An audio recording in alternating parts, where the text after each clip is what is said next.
Assalamualaikum warahmatullahi wabarakatuh. Kembali lagi bersama saya di Python Masterclass. Saya harap teman-teman masih semangat untuk tetap belajar sambil berpuasa, insya Allah. Semoga mendapatkan segala kebaikan di bulan yang penuh berkah ini ya. Jadi hari ini saya akan bahas tentang format data di Pandas, yaitu Pandas Series dan Pandas Data Frame. Kemarin kita sudah sempat bahas, kita juga sudah belajar bagaimana cara membaca file-file di library Pandas ya, baik CSV, Excel dan sebagainya. Kali ini kita akan jauh lebih dalam tentang series dan data frame. Jadi langsung saja, tidak usah berpanjang lebar, buka Jupyter Notebook masing-masing. Di video pembelajaran sebelumnya tentang library Pandas, kita sudah banyak menggunakan dataset kapal Titanic. Nah, kali ini saya ingin lebih fokus kepada format dari series dan data frame ya. Tapi nanti kita juga akan tetap bermain dengan kapal Titanic di materi ini.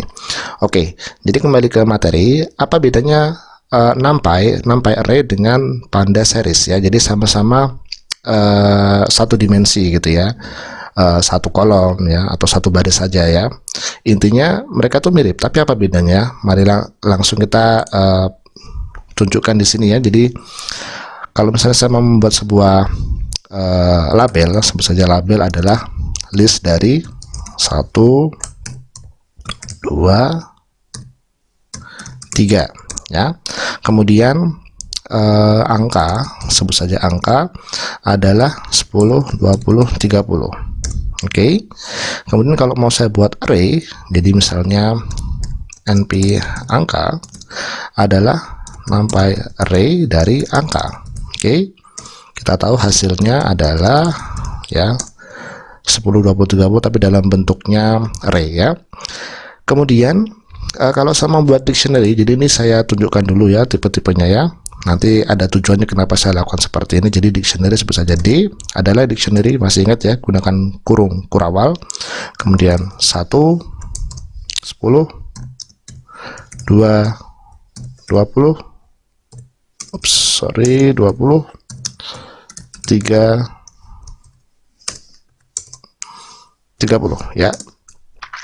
Nah, kalau misalnya kita mau membuat sebuah Pandas series ya, maka kita lakukan pd dot seriesnya kapital, jangan lupa.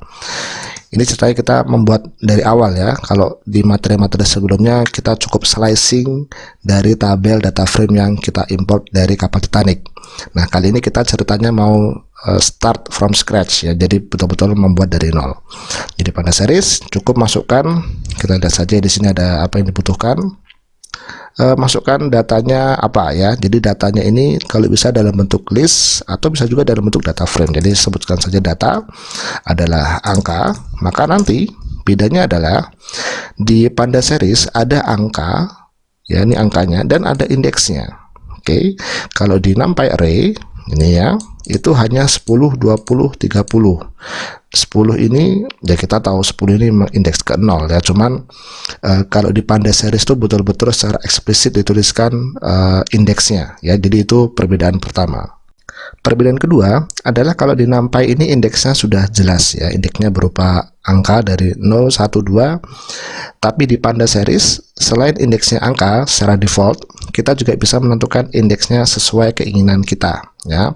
Jadi kalau ini tadi kita cek ya, ada dua parameter yang bisa kita pakai, yaitu adalah datanya kita masukkan sendiri dan indeksnya. Sekarang kita bisa tentukan indeksnya. Jadi kalau saya tulis di sini indeks adalah, saya pengennya indeksnya berupa string label ini ya, maka nanti hasilnya seperti ini ya. Jadi indeksnya tidak secara default bukan 0, 1, 2, tapi indeksnya adalah 1, 2, 3 dan terserah kita ya. Jadi kalau kita mau melakukan indexing ya, jadi ini saya tugaskan dulu menjadi dataku saja. Oke. Kemudian saya cek dulu dataku di sini. Nah, jadi kalau saya mau buat dataku 1 misalnya, maka saya bisa mendapatkan 10 ya. Tapi kalau tadi NumPy array ya, misalnya ini np angka, maka kita bisa menggunakan 0 ya. Walaupun indeksnya berubah menjadi sebuah string ya, kita tetap bisa melakukan indeks seperti layaknya indeks angka. Jadi kalau ini kita lakukan, kita juga masih bisa mendapatkan angka yang sama. Untuk membuat Pandas series dengan cara cepat juga kita bisa langsung gunakan dictionary. Jadi seperti ini, series, kemudian masukkan lagi tadi dictionary yang sudah kita siapkan D ya. maka secara otomatis nanti Pandas akan istilahnya memperlakukan key ya, ini key ya, kepalanya dictionary sebagai indeks, dan istilahnya nilai dari dictionary sebagai nilainya ya. Jadi kalau ini kita eksekusi, maka hasilnya seperti ini, sama persis seperti yang kita lakukan di sini ya. Kita juga bisa melakukannya langsung masukkan numpy-nya, jadi angka ya. Jadi ini nanti akan menghasilkan sama seperti dataku, hanya saja indeksnya masih 0, 1, 2, 3. Nah, perlu diperhatikan kalau kita masukkan list, mana tadi ya, udah lakukan aja di sini deh. Oke, ntar jadi kalau kita masukkan angka, ini kan list ya, bentuk formatnya hanya berbeda, ini integer 32 bit dan ini integer 64 bit ya. Jadi kalau kita masukkan list akan menjadi sebuah Pandas series dengan tipe data integer 64 bit. Kalau kita masukkan numpy akan menjadi Pandas series dengan tipe integer 32 bit. Nah, apa bedanya integer 32 dan integer 64? Sama saja ya, cuman integer 64 dia bisa menampung lebih banyak data ya, tapi tidak akan berefek banyak lah kalau kita masih hanya bermain dengan data-data yang kecil. Terserah teman-teman menggunakan yang mana, sama saja ya. Oke, sekarang saya akan tunjukkan kita juga bisa merubah Pandas series menjadi data frame ya. Jadi kalau tadi kita sudah punya dataku ya, saya cek dulu dataku. Oke, cukup lakukan seperti ini, to frame ya, kemudian eksekusi, maka tiba-tiba yang tadi formatnya adalah dataku sebagai series ya, dataku sebagai series berubah menjadi dataku sebagai sebuah data frame ya. Tapi ini kalau kita cek di sini, dataku tetap series ya. Ini belum diassign. Jadi kalau ingin betul-betul berubah, maka lakukanlah seperti ini ya. Jadi dataku adalah dataku to frame. Nah, kalau ini kita eksekusi, maka sekarang dataku menjadi sebuah data frame ya. Nah, sekarang saya sudah menyiapkan dictionary kedua. Jadi ini ceritanya nanti saya akan menjumlahkan dua Pandas series ya. Kita tahu tadi data frame, dictionary yang pertama bentuknya seperti ini. Saya tambahkan ada 40, kemudian 5, 50 ya. Dan dataku saya rubah lagi tadi ya, series menjadi D. Dataku 2 adalah Pandas series D2. Oke. Jadi kalau ini kita cek, ya. Nah, saya ingin mencoba menjumlahkan dataku 1 plus dataku 2. Kita lihat apa yang terjadi ya. Oke. Ini biar kelihatan. Nah, di sini kita lihat bahwa dataku 1 dan dataku 2 memiliki kesamaan. Kesamaannya adalah ada yang indeksnya sama. Jadi di dataku 2, tiga baris pertama ini memiliki indeks yang sama, 1, 2, 3. Maka apa yang akan dilakukan Pandas ketika berusaha menjumlahkan dua seri seperti ini adalah mereka hanya bisa menjumlahkan yang memang indeksnya sama ya. Lalu apa yang akan terjadi terhadap 4 dan 5? Maka 4 dan 5 ini nanti akan kembali menjadi sebuah non-type ya, atau none ya. Jadi kalau ini kita eksekusi, hasilnya seperti ini ya. Dan nanti ini ini akan random ya munculnya ya. Jadi kita perhatikan di sini 2 adalah 20 plus 20 menjadi 40. Sementara 4 dan 5 ya menjadi non-type. Kenapa non-type? Karena memang ketika dijumlahkan tidak ada pasangannya ya. Dan ada satu hal lagi yang perlu diperhatikan, kalau kita melakukan operasi matematis seperti ini antara dua series, maka tipe data yang sebelumnya adalah integer berubah menjadi float ya. Jadi ini integer berubah menjadi float. Tahu dari mana float? Ya, karena ada tulisan float ya, dan ciri-cirinya adalah ada koma di sini. Nah, sekarang kita akan bahas tentang data frame. Data frame ini adalah dua dimensi, punya baris, punya kolom ya. Mirip dengan tabel di Excel ya. Kita sudah bahas data frame itu apa di materi-materi sebelumnya. Tapi di sini saya lebih fokus kepada bagaimana membuat data frame dari nol ya, dari scratch ya. Oke, sebut saja dataku pd.data frame ya. D dan F-nya besar ya, jangan sampai F-nya kecil ya. Oke, kemudian kita cek dulu dia butuh apa saja. Dia butuh datanya apa, indeksnya apa, dan sekarang ada parameter baru yaitu kolomnya apa ya. Jadi kalau tadi kan data dan indeks saja, sekarang data, indeks, dan kolom. Nah, tadi kita belajar bahwa kita harus menuliskan seperti ya, data sama dengan apa, kemudian indeks sama dengan apa ya, ini tidak perlu ya. Asal teman-teman jangan sampai kebalik-balik. Jadi urutan pertama adalah data, untuk kita berbicara series di sini ya. Jadi data apa, koma, indeksnya apa. Nah, kalau di data frame data apa, indeks apa, kolomnya apa. Oke, sekarang saya ingin isinya adalah sebuah random, sampai random. Sebelum ini saya ini dulu aja deh ya. Jadi biar nanti hasilnya sama dengan teman-teman. np random seed 100 ya. Nah, artinya kalau nanti kita mengenerate bilangan random dan teman-teman juga menggunakan angka yang sama, kita nanti akan mendapatkan hasil bilangan random yang sama persis juga, asal perhatikan angkanya sama ya, jadi gunakan angka 100. Oke. Kemudian lagi dataku sama dengan np pada data frame yang pertama adalah np random run n. Nah, ini adalah mengenerate bilangan random. Saya ingin mengenerate sebanyak 3 baris dan 5 kolom. Kemudian selanjutnya adalah indeks ya. Indeksnya adalah sebuah list, anggap saja A, B, C ya. Teman-teman juga bisa 012, terserah ya. Ini butuh berapa ini? Barisnya 3 ya. Jadi butuh 3. Kemudian setelah itu kita butuh kolomnya. Ada 5 kolom, maka sebut saja 1, 2, 3, 4, 5. Jadi kalau ini kita eksekusi, kita akan mendapatkan sebuah data frame yang cantik seperti ini. Kemudian kalau sudah ada seperti ini, kita bisa dengan mudahnya memilih sebuah kolom. Misalnya saya pilih kolom 2 ya, maka kita akan mendapatkan sebuah series ya. Jadi ini series tipe ya. Oke. Nah, kemudian teman-teman juga bisa melakukan slicing indexing ya. Di materi kemarin sudah sempat kita bahas, gunakanlah ilog dan log ya. Nah, tidak akan saya bahas di sini, cukup lihat video, tepat video sebelum video ini ya, di Panda Series di video saya. Oke, kemudian kita juga bisa menambahkan kolom baru dengan cara seperti ini. Jadi sebut saja nama kolom barunya adalah baru ya. Jadi ini kan kita punya nama kolomnya 1, 2, 3, 4, 5. Sebut saja nanti ada kolom baru namanya baru di sini ya. Sama dengan dataku. Nah, ini adalah hasil. Jadi kolom baru ini adalah anggap saja hasil dari 4 plus 5. Jadi minus 0,25 plus 0,98 ada di sini, minus 0,18 plus 0,25 ada di sini, dan seterusnya ya. Jadi ini dataku 4 plus dataku 5. 5. Oke, jadi kalau saya cek di sini, kita punya sebuah kolom baru disebut dengan baru ya. Terserah nih teman-teman mau menamakan kolomnya apa ya. Lalu bagaimana jika kita ingin menghapus sebuah kolom? Misalnya 3 nih ya, 3 ingin saya hapus, maka kita gunakan drop ya. Method drop. Oke. 3.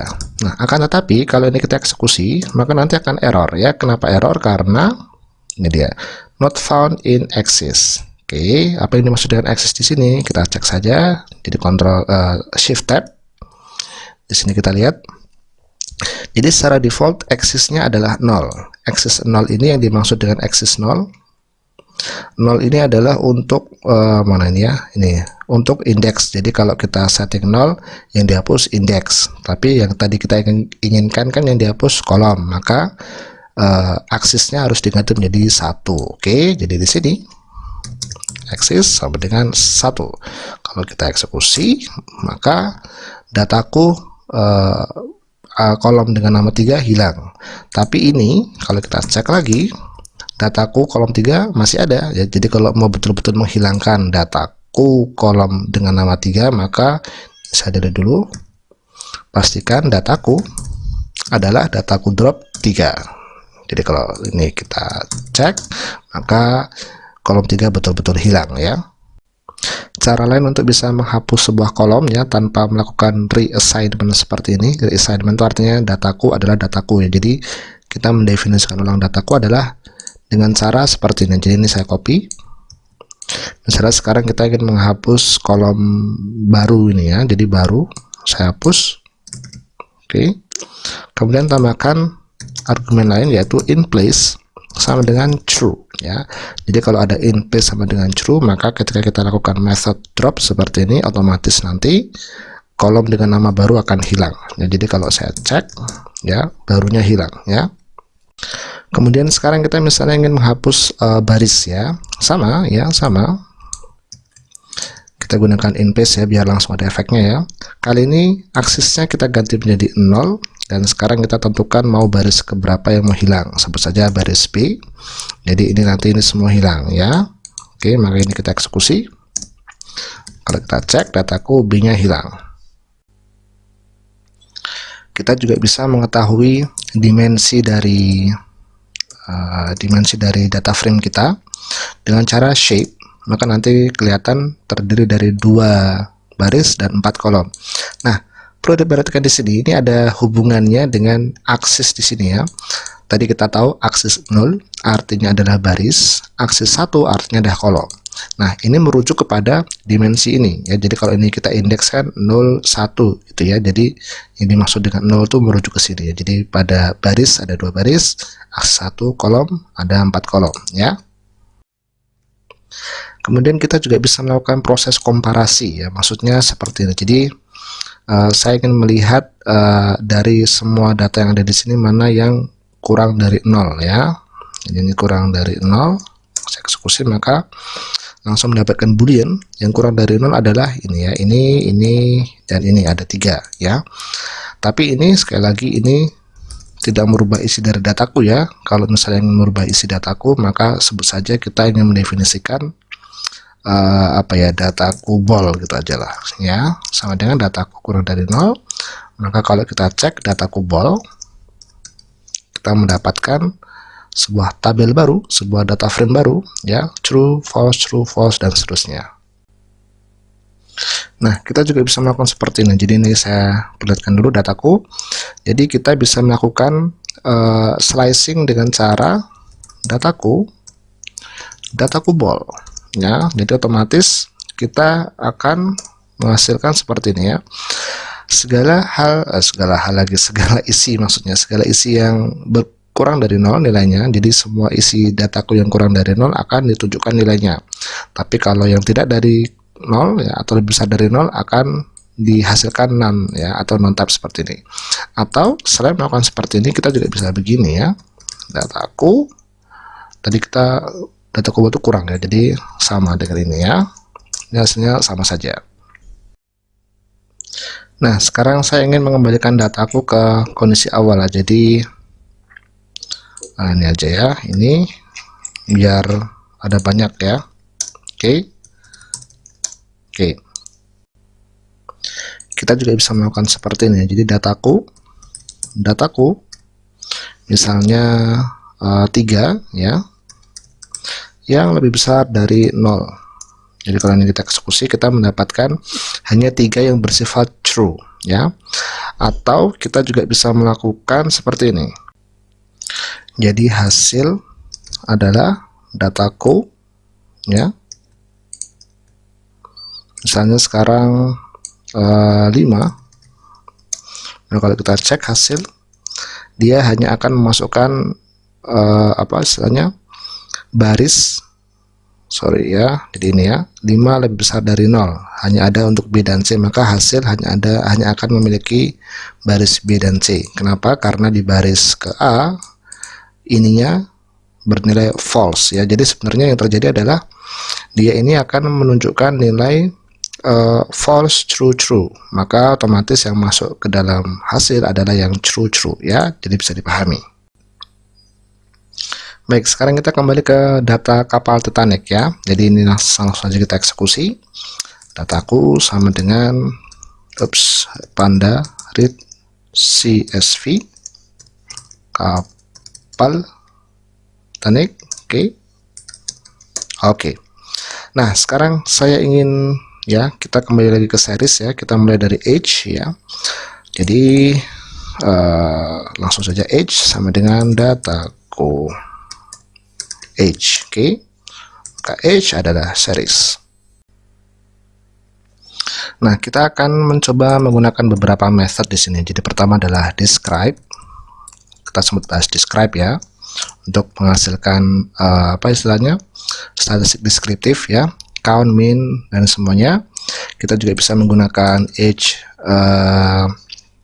count ya, untuk tahu ada berapa yang tidak none ya, artinya dari sekian banyak baris ini, ada berapa baris yang tidak kosong.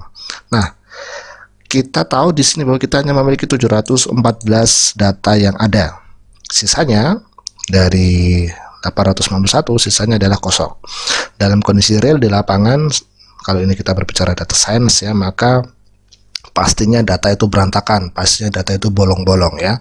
Mustahil banget kalau dapat data rapi sekali. Kalau dapat data rapi sekali artinya datanya sudah diedit sama orang atau datanya sudah dirapikan ya. Nah, dalam kondisi nyata kita akan sering berhadapan, untuk pertama kali kita menerima data itu maka datanya berantakan. Jadi apa yang harus dilakukan? Kita harus membersihkan datanya. Nah, untuk bisa membersihkan data maka kita harus bisa memahami method-method untuk bisa menangani data-data kosong ya. Jadi kali ini kita fokus ke memahami method-method baik untuk series maupun data frame untuk data-data kosong atau missing data istilah lainnya. Baik, ini kita mulai dari basic dulu saja. Kita bisa tahu minnya berapa ya. Kita bisa tahu mediannya berapa. Oke, ya. Kita juga bisa tahu sum-nya berapa. Oke. Nah, kita akan sedikit fokus di sini. Jadi sum-nya adalah jumlah. Jadi kita punya ini ya, sekian banyak baris dijumlahkan semua, hasilnya adalah ini ya. Ini memiliki parameter khusus. Jadi kalau kita cek shift tab, kita akan mendapatkan skip NA sama dengan none ya. Artinya Pandas tahu bahwa dia akan apa istilahnya, akan secara default melewati NA-nya, melewati non values. Jadi kalau ini kita bandingkan dengan ini misalnya sum age, jadi ini adalah fungsi bawaan Python ya, maka hasilnya adalah none ya. Tapi kalau skip NA kita jadikan true, T besar true, hasilnya adalah seperti ini. Secara default nilainya adalah true. Kalau kita buat menjadi false, maka otomatis none ya. Maka secara otomatis kalau kita menggunakan age sum fungsi di Pandas seperti ini, age sum seperti ini, Panda akan bisa menyeleksi bahwa dia akan men-skip semua data-data yang nol.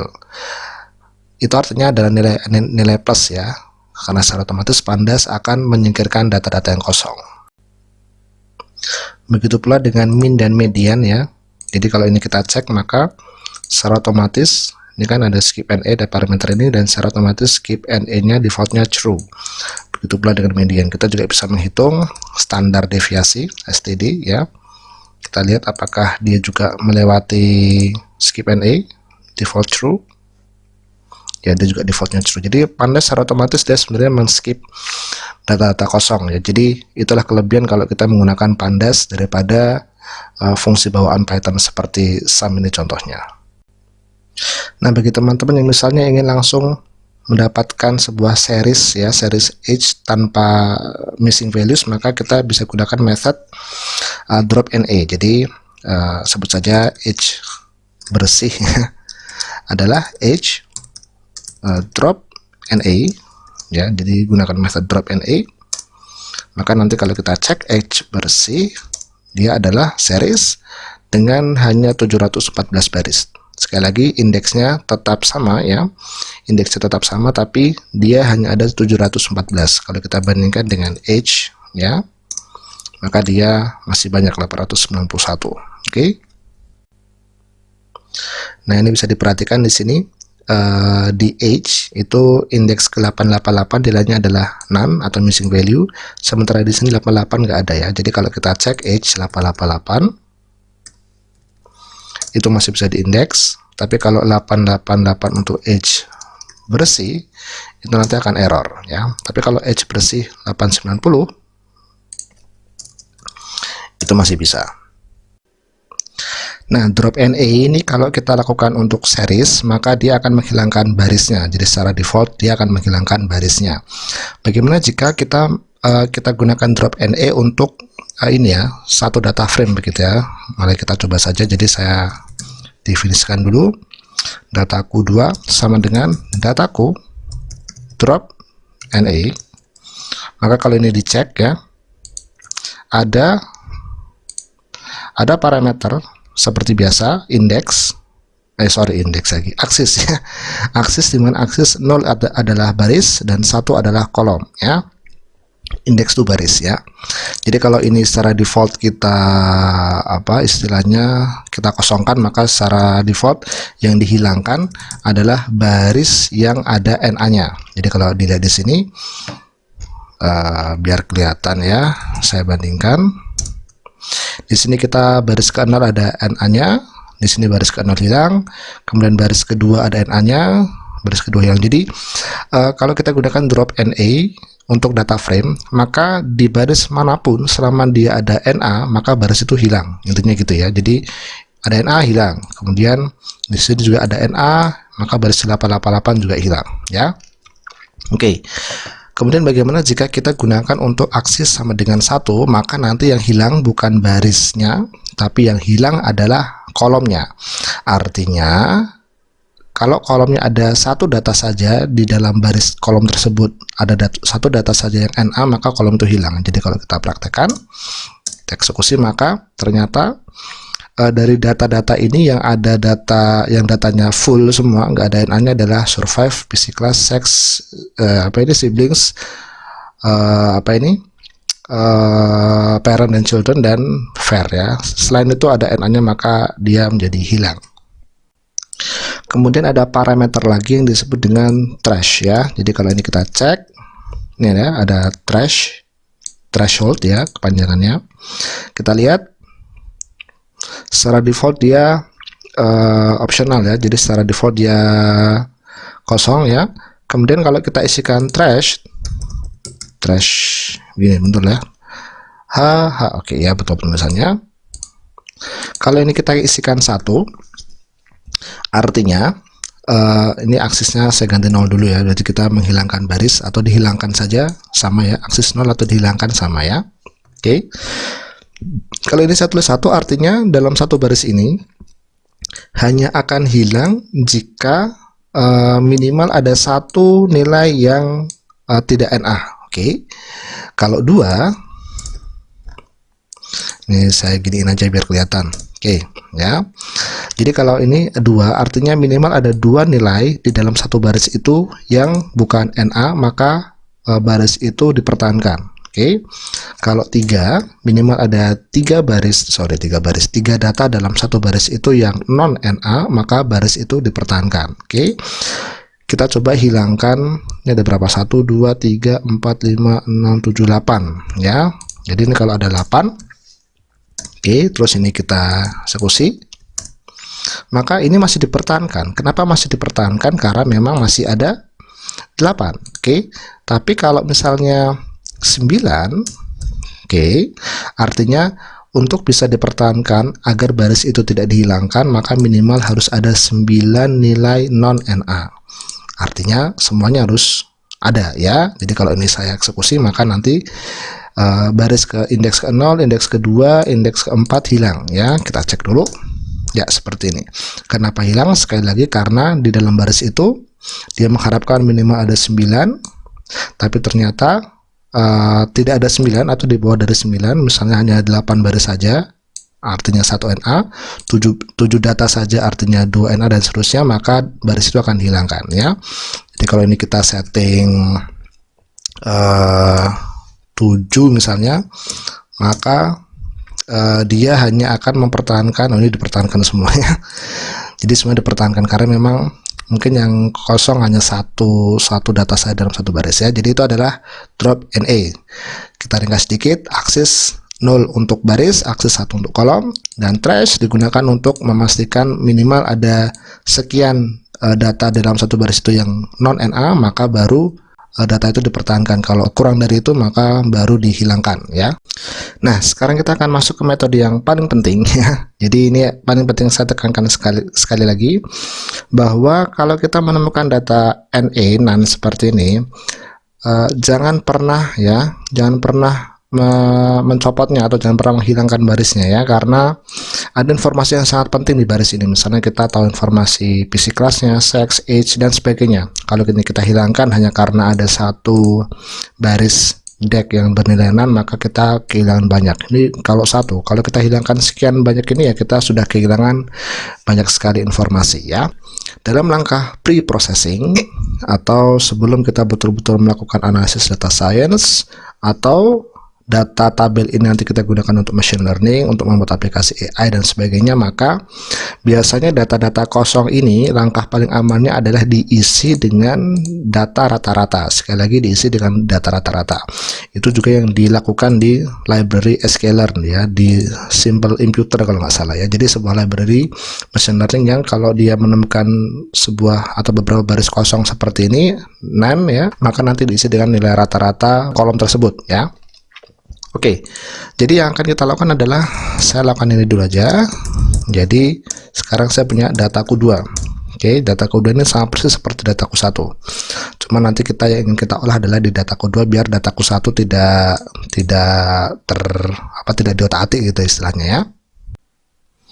Nah, yang akan kita lakukan adalah dengan menggunakan fill NA. Jadi misalnya kita mau memainkan kolom age dulu ya. Jadi dataku 2. Oke, dot age, masih ingat ya dot notation materi kemarin. Kemudian fill NA. Nah, kita lihat dulu dia butuh apa saja.